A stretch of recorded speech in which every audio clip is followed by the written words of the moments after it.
развитието на речта.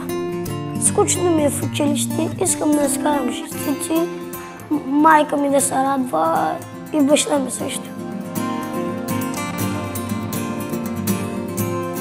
Искам да стана ветеринар. Искам да стана дизайнерка на дрехи. Като малка исках да имам шоколадова фабрика. Мечтаната ми работа е да изуча медицина, да стана криминалист.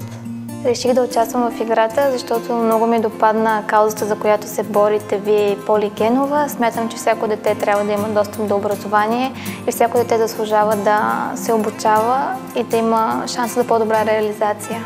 Бих посъветвала момичетата да преследват мечтите си, да не се отказват от тях.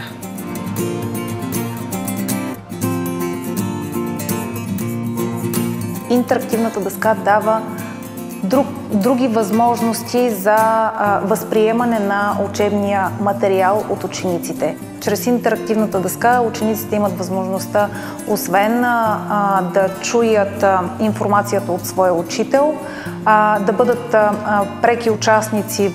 Интерактивното оборудване, според мен, спомага децата да са по-активни и да се интересуват повече от учебния материал, който им се предлага, защото вече го виждат по един съвсем различен начин. С едно излизане пред интерактивната дъска и боравейки с всички уреди, които са, могат да буквално да пишат, да смятат, да играят на игри. Сякаш те вече не се намират в реалността, ами са на друго място. Тоест, точно това място, което трябва да ги заведе образованието.